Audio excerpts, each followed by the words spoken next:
बच्चों, कनेक्टेड में आपका स्वागत है।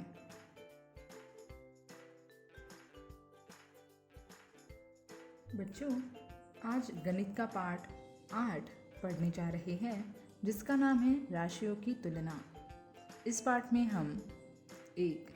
अनुपात एवं प्रतिशत का स्मरण करेंगे। 2. वृद्धि प्रतिशत अथवा कमी प्रतिशत ज्ञात करना सीखेंगे। 3. बट्टा ज्ञात करना।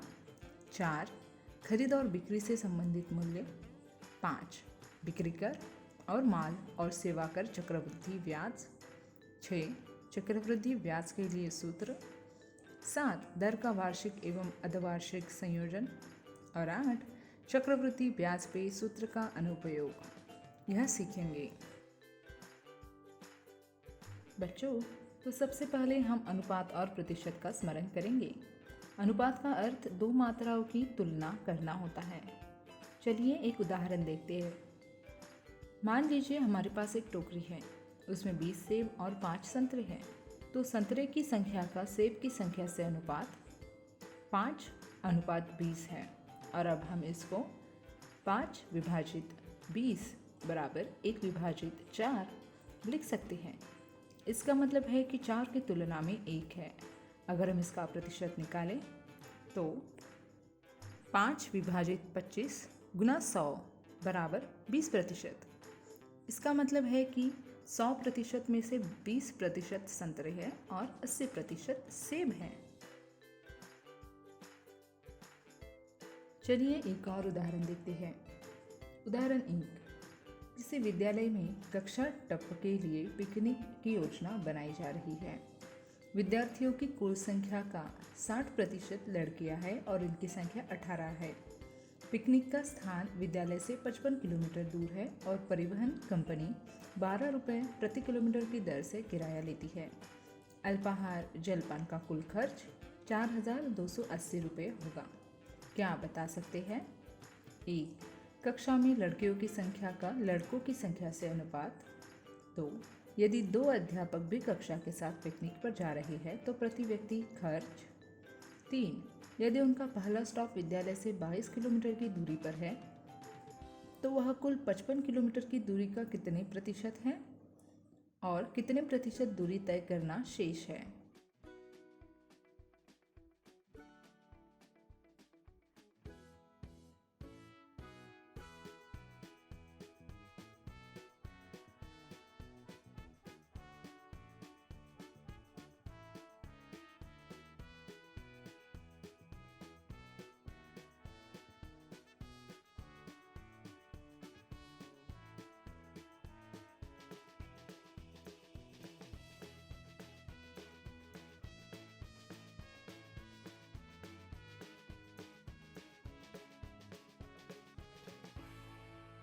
बच्चों, प्रश्नावली 8.1 के प्रश्न हल करके अगली कक्षा में अपने अध्यापक महोदय से चेक कराएं। अब बच्चों, हम वृद्धि प्रतिशत अथवा कमी प्रतिशत का ज्ञात करेंगे। हम इसे उदाहरण सहित पढ़ेंगे। उदाहरण 2। पिछले वर्ष के एक स्कूटर का मूल्य ₹34,000 था। एक वर्ष बाद इसके मूल्य में 20% की वृद्धि हो गई। स्कूटर का नया मूल्य क्या है? तो बच्चों, इसका उत्तर देखते हैं। राशि के अनुसार हमें वृद्धि निकालनी है तो हम 20 विभाजित 100 गुना 34,000 बराबर 6,800। नया मूल्य निकालने के लिए हम पुराने मूल्य में वृद्धि को जोड़ देंगे। 34,000 अधिक 6,800 बराबर 40,800। इसी प्रकार मूल्य में ह्रास प्रतिशत से यथार्थ ह्रास ज्ञात कर और इसे वास्तविक मूल्य में से घटाने पर नया मूल्य होगा।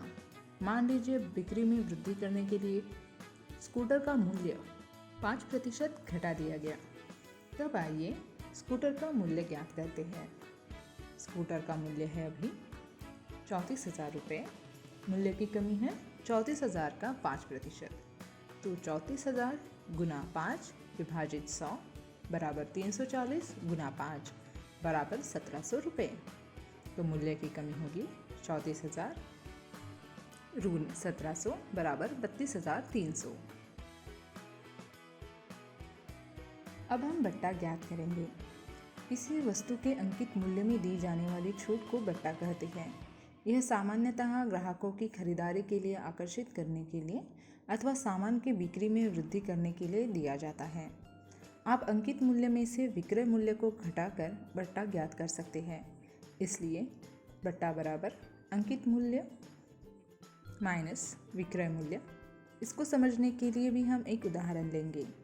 उदाहरण 3, 840 रुपये अंकित मूल्य वाली एक वस्तु 714 रुपये में बेची गई। बट्टा और बट्टा प्रतिशत का ज्ञात कीजिए। बच्चों, हम बट्टा निकालते हुए अंकित मूल्य में से बचे हुए मूल्य को घटाते हैं।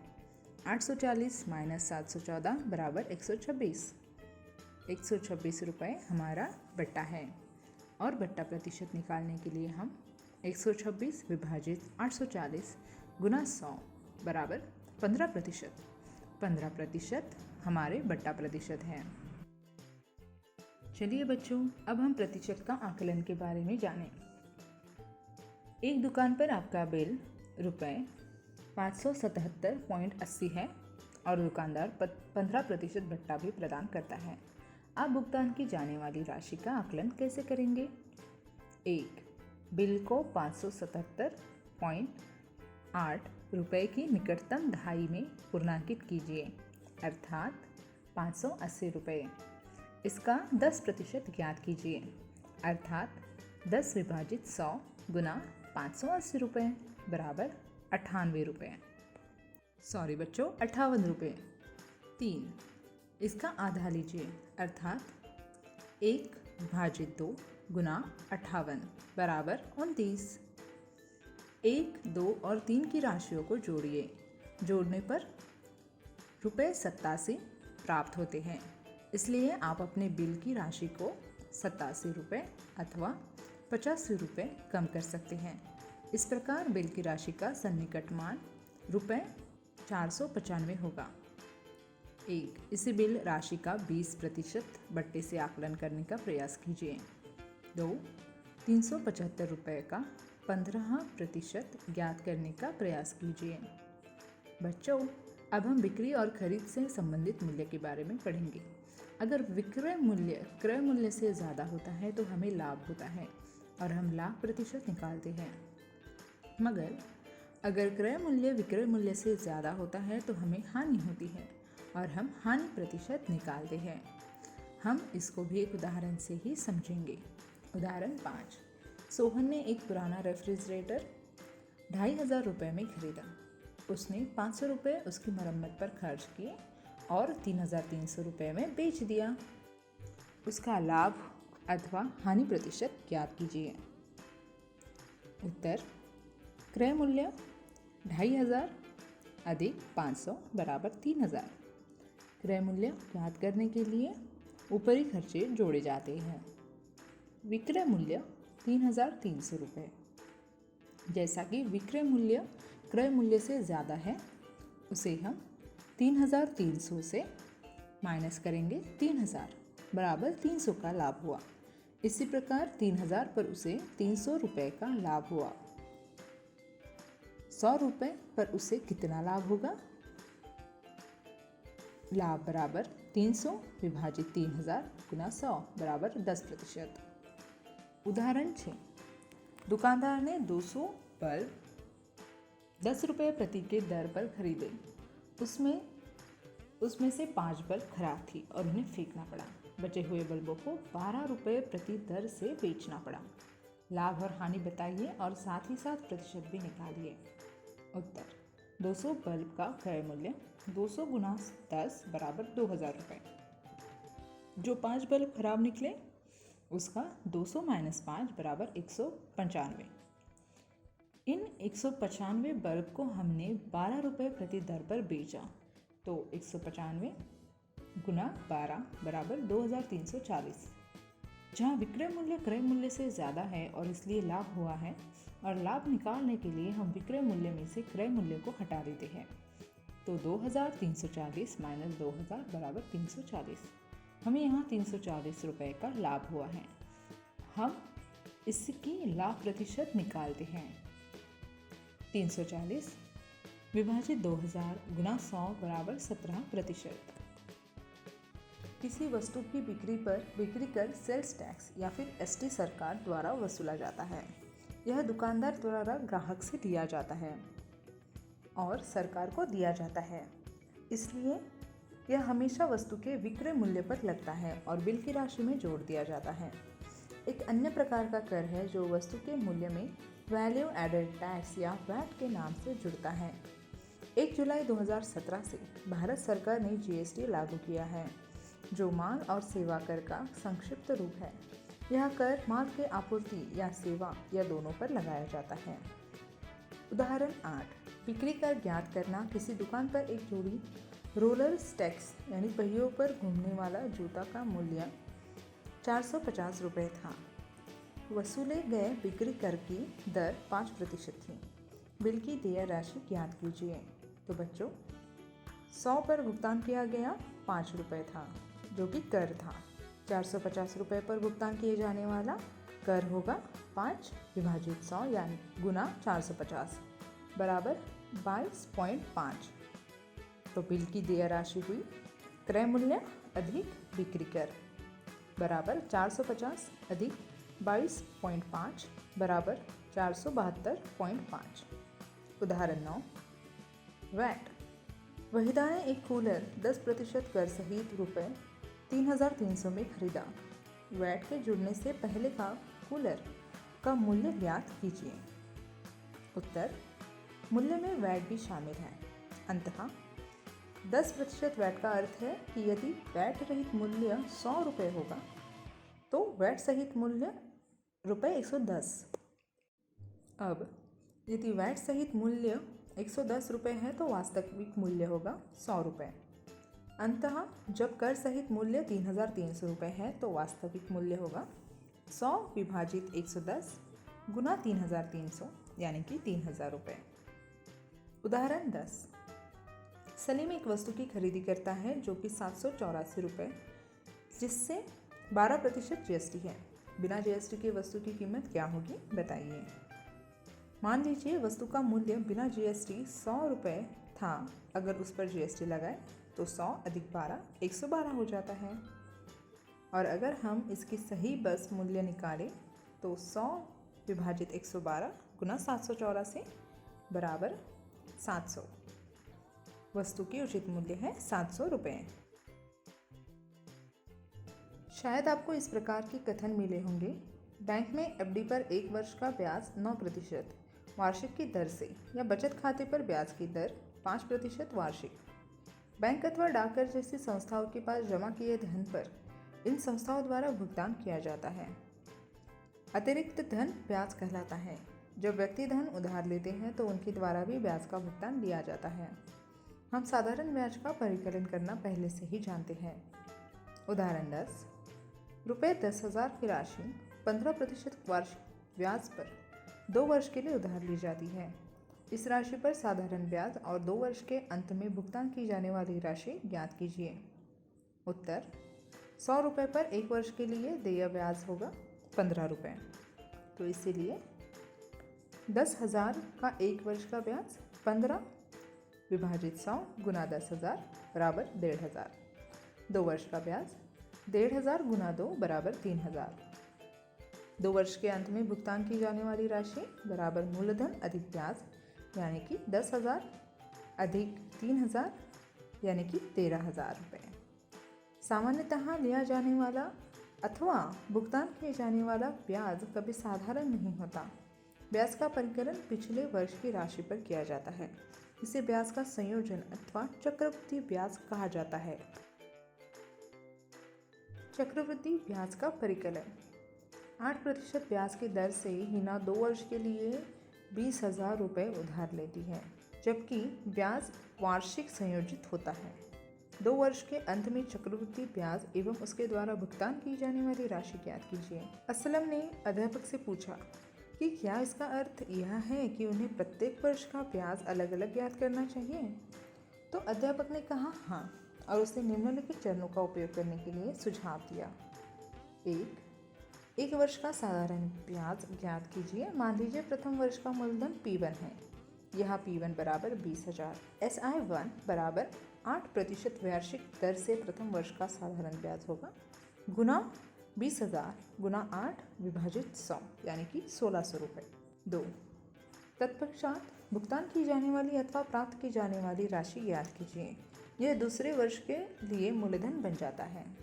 प्रथम वर्ष के अंत में राशि P1 अधिक SI1 बराबर 20,000 अधिक 1,600 बराबर 21,600 जो कि दूसरे वर्ष का मूलधन है। 3, इस राशि पर दूसरे वर्ष का ब्याज ज्ञात कीजिए।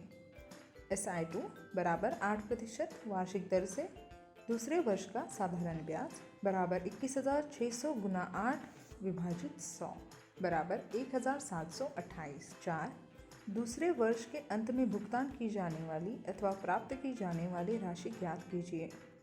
दूसरे वर्ष के अंत में राशि बराबर P2 अधिक SI2 बराबर 21,600 अधिक 1,728 बराबर 23,328। कुल देय ब्याज बराबर 1,600 अधिक 1,728 बराबर 3,328।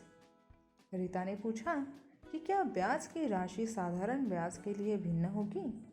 अध्यापक ने उसे 2 वर्ष का साधारण ब्याज निकालने के लिए और स्वयं अंतर महसूस करने के लिए सुझाव दिया। 2 वर्ष का साधारण ब्याज 20,000 गुना 8 गुना 2 विभाजित 100 बराबर 3,200। रीटा ने कहा कि चक्रवृद्धि ब्याज के कारण हिना को 128 रुपये का अधिक भुगतान करना पड़ेगा। आइए अब हम साधारण ब्याज और चक्रवृद्धि ब्याज में अंतर देखते हैं। 100 रुपये से शुरू करते हैं। चार्ट को पूरा करने का प्रयास कीजिए। ध्यान दीजिए कि 3 वर्ष में साधारण ब्याज से प्राप्त ब्याज 130 माइनस 100 बराबर 30। चक्रवृद्धि ब्याज से प्राप्त ब्याज 133.8 माइनस 100 बराबर 33.1। चक्रवृद्धि ब्याज के लिए सूत्र का निर्माण करना। A equals to P in bracket 1 plus in bracket R divided by 100 bracket complete raise to the power n and compound interest equals to A minus P। उदाहरण 12,600 रुपये का 2 वर्ष के लिए 10% वार्षिक दर से चक्रवृद्धि ब्याज ज्ञात कीजिए जबकि ब्याज वार्षिक संयोजक होता है। दर का वार्षिक अथवा अर्धवार्षिक संयोजन।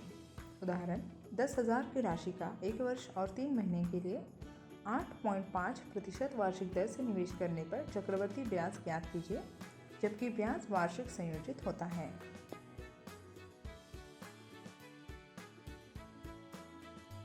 चक्रवृद्धि ब्याज के सूत्र के अनुप्रयोग। एक टीवी रुपये 21,000 में खरीदा गया। 1 वर्ष के पश्चात टीवी का मूल्य में 5% अवमूल्यन हो गया। 1 वर्ष पश्चात टीवी का मूल्य ज्ञात कीजिए। उत्तर मूलधन 21,000 रुपये, अवमूल्यन 21,000 गुना 5 गुना 1 विभाजित 100 यानी कि 1,050 रुपये। 1 वर्ष बाद टीवी का मूल्य बराबर 21,000 माइनस 1,050 बराबर 19,950।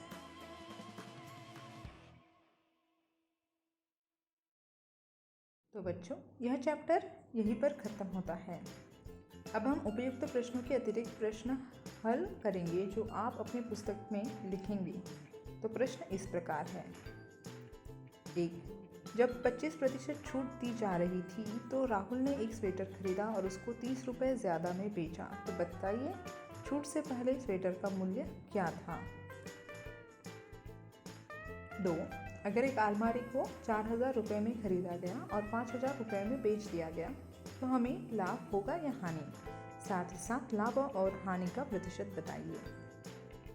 3, एक कक्षा में 20 बच्चे हैं, उनमें से 15 लड़कियां हैं और 5 लड़के हैं। बताइए लड़कों से लड़कियों की संख्या कितनी होगी। अनुपात और साथ ही साथ प्रतिशत भी निकालिए।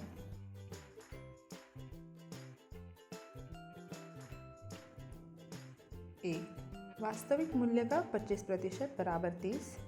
माना हुआ मूल्य है P का 25%, 25 विभाजित 100 गुना P बराबर 30 यानी कि P होगा 120। 2, अलमारी खरीदने की रकम है 4,000 रुपये। अलमारी बेचने की रकम 5,000 रुपये। यह विक्रय मूल्य क्रय मूल्य से ज़्यादा है, इसलिए हमें लाभ हुआ है। लाभ प्रतिशत निकालने के लिए पहले हम क्रय मूल्य से विक्रय मूल्य को घटा देंगे।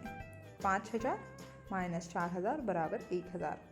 इसमें लाभ प्रतिशत होगा 1,000 विभाजित 4,000 गुना 100 बराबर 25%। 3.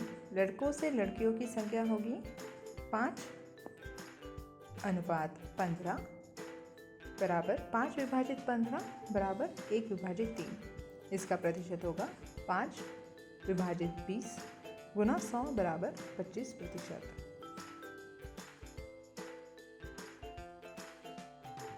बच्चों, यह था आज का पाठ। आशा करती हूँ कि आप सबको खूब मज़ा आया होगा। आज की कक्षा यही समाप्त हुई। अगली कक्षा में मिलते हैं एक नए पाठ के साथ। धन्यवाद।